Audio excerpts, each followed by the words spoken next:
Vamos juntos nas palmas.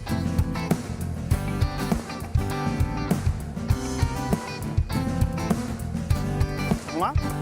Ao que é digno de receber a glória, ao que é digno de receber louvor, ao que é digno de receber a glória, ao que é digno de receber louvor.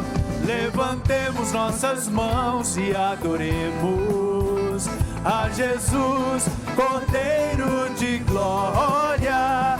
Exaltemos sua incomparável majestade, ao que vive para sempre, ao grande eu sou, a Jesus. Lá do início, ao que é digno de receber a glória, ao que é digno de receber louvor, ao que é digno de receber a glória, ao que é digno de receber louvor. Levantemos nossas mãos e adoremos a Jesus, Cordeiro de glória. Exaltemos sua incomparável majestade, ao que vive para sempre, a Jesus, a Jesus. Levantemos então nossas mãos, levantemos nossas mãos e adoremos a Jesus, Cordeiro de glória. Exaltemos sua incomparável majestade, ao que vive para sempre, ao que vive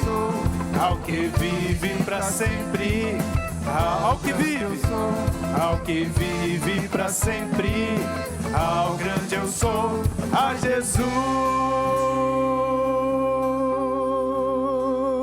Amém. Vamos juntos. O nome de Jesus é poderoso.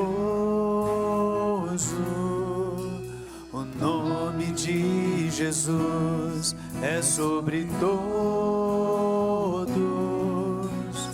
Nome mais doce, nome mais lindo, nome sublime, é o nome de Jesus.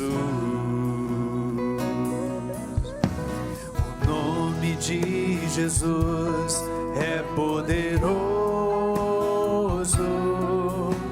O nome de Jesus é sobre todos.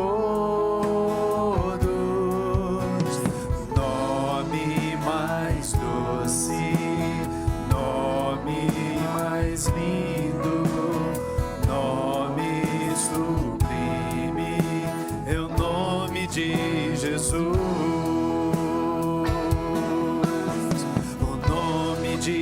Jesus levanta os mortos, o nome de Jesus sara os feridos, nome mais santo, nome mais puro, nome bendito, é o nome mais santo.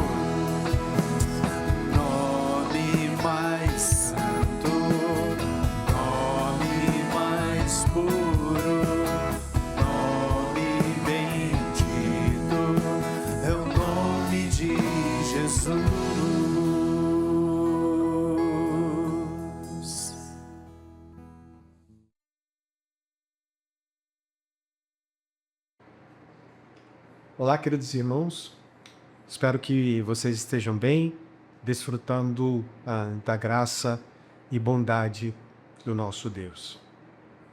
Nós estamos na jornada de apreciar os Salmos, usando o livro Aprendendo a Amar os Salmos. Desses estudos, nós vimos que os Salmos eles possuem 5 livros, ou seja, os 150 salmos existentes, eles são agrupados em 5 livros, dos quais nós já abordamos 2 nesse tempo de culto dos lares. E hoje nós iremos abordar o Salmo 73, que abre o livro 3 dos Salmos.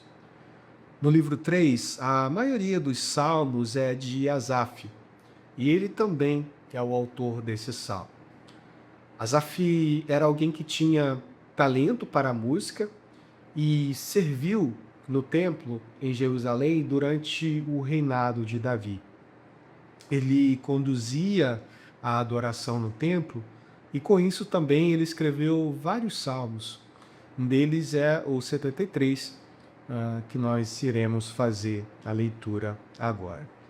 Por favor, me acompanhe na leitura desse salmo. Diz assim: Certamente Deus é bom para Israel, para os puros de coração. Quanto a mim, os meus pés quase tropeçaram, por pouco não escorreguei, pois tive inveja dos arrogantes quando vi a prosperidade desses ímpios.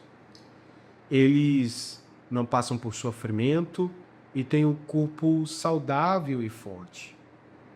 Estão livres dos fardos de todos. Não são atingidos por doenças como os outros homens. Por isso o orgulho lhes serve de colar e se vestem de violência. Do seu íntimo brota a maldade, da sua mente transbordam maquinações. Eles zombam e falam com más intenções. Em sua arrogância, ameaçam com opressão.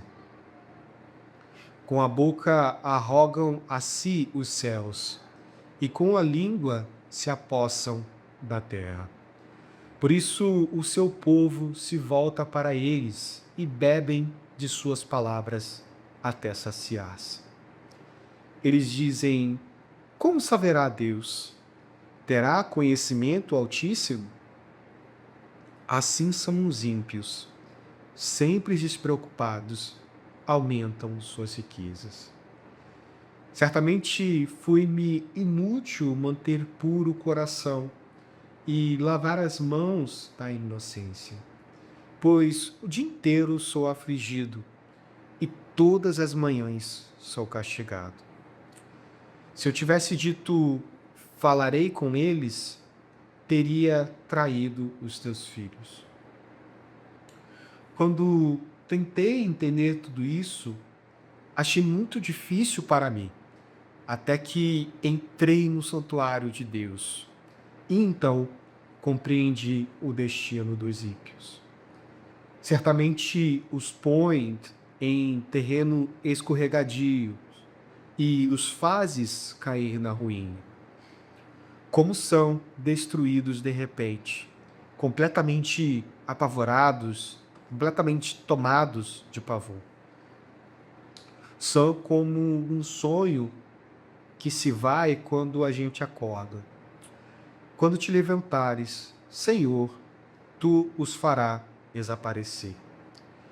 Quando meu coração estava amargurado e no íntimo eu sentia inveja, agi como insensato e ignorante. Minha atitude para contigo era como a de um animal irracional. Contudo, sempre estou contigo. Tomas a minha mão direita e me sustém. Tu me diriges com teu conselho e depois me receberás com honras. A quem tem no céu senão a ti, e na terra nada mais desejo além de estar junto a ti. O meu corpo e o meu coração poderão fraquejar, mas Deus é a força do meu coração e a minha herança para sempre. Os que te abandonam, sem dúvida, perecerão. Tu destróis todos os infiéis. Mas para mim, bom é estar perto de Deus. Fiz do soberano Senhor o meu refúgio. Proclamarei todos os teus feitos. Muito bem, meus irmãos, vamos analisar juntos alguns ensinamentos que nós encontramos nesse belo salmo. Asaf, ele ele começa o salmo com uma afirmação de confiança no Senhor. Ele faz isso quando ele diz: certamente Deus é bom para Israel, para os puros de coração. Logo ali no versículo 1. Isso nos indica que Asaf tinha sua fé alicerçada na bondade de Deus. Como judeu, ele cresceu ouvindo que Deus era bom para os justos, para aqueles que o temem. No entanto, ao olhar em volta, parece que a realidade do mundo não se apresentava, ela se apresentava diferente do que ele havia aprendido e acreditado. Isso lhe traz uma grande crise com muitos questionamentos. Por que o justo sofre e o ímpio é bem-sucedido na vida? Por que coisas boas acontecem com pessoas más e coisas más acontecem com pessoas boas? Por que as coisas são difíceis para mim e para o ímpio nem tanto? Para mim, o rigor da lei, para ele, os favores. Para mim, o trabalho, para ele, as recompensas. Essas são perguntas e afirmações que estavam na mente de Asaf. Até a metade desse salmo nós podemos ver isso, e talvez em algum momento da sua vida isso tenha acontecido também. Essas perguntas podem ter passado pela sua mente em algum momento. Ao olhar para o lado e ver pessoas infiéis prosperando e ele em dificuldades, Asaf, apesar de ter crido na justiça e misericórdia de Deus durante toda a sua existência, houve aqui, ao menos esse momento mencionado no Salmo, que ele sentiu inveja dos ímpios. Eles eram arrogantes, sim, ele via isso, mas eles também eram ricos, fortes, populares e aparentemente felizes. Quando Asaf ele avaliou a vida apenas pelas coisas externas, viu que estava em desvantagem com os perversos. Asaf começou a olhar para a vida com egoísmo e sentiu-se então injustiçado. Ele sentiu como se o seu esforço de viver com fidelidade a Deus não fizesse sentido. E esse é o seu relato até o versículo 13 e 14, quando ele diz: certamente me foi inútil manter o coração puro e lavar as mãos na inocência, pois o dia inteiro ele era afligido e todas as manhãs ele também era castigado. Talvez aqui, meus irmãos, tenha sido o ápice daquilo que ele estava vivendo. A confusão e a inveja estavam o levando à amargura. E ele estava em forte tentação de abandonar a santidade e seguir o caminho dos ímpios no mundanismo. No entanto, a partir do versículo 17, o salmista tem a sua crise de fé resolvida. Ele diz que foi ao templo e então ele teve a sua fé em Deus restaurada. Ele percebeu que a justiça divina ela não é imediata, mas é certa. Muitos ímpios prosperam e muitos inocentes sofrem na vida. Mas os dois grupos eles estão caminhando para destinos opostos. Ele percebeu que, na verdade, os ímpios eles estão condenados. E quando nós olhamos para o fim deles, não há motivos para invejar os arrogantes e rebeldes. E aqui, nesse ponto, eu quero compartilhar com vocês uma perspectiva bem importante e interessante que o autor nos traz no livro. Por que o salmista passa a entender no templo a condenação que aguardava os ímpios. O que será que ele viu no pátio do templo para chegar a essa conclusão? Bom, no pátio do templo, diante do lugar santo, ele teria visto o altar onde eram queimadas as ofertas. Normalmente, quando pensamos no altar, temos a imagem equivocada de um lugar limpo, organizado. No entanto, o autor vai nos lembrar que, na verdade, o altar ele tinha uma visão terrível de sangue e restos carbonizados. Muito possivelmente, o ambiente era tomado pelo cheiro de sangue, carne queimada e morte. Assim, o salmista viu o que Deus desejava que os seus filhos vissem, que o salário do pecado é a morte e todo o seu horror. O pecado leva à destruição e o único caminho para evitar as justas consequências do pecado é a expiação por meio de um sacrifício substitutivo. Era necessário o sangue de um substituto sem mácula para que o pecado fosse perdoado. O salmista, então, percebe que os justos não tinham nenhum sacrifício substitutivo e o que eles esperava era nada além do juízo e a destruição que ele viu representado no altar.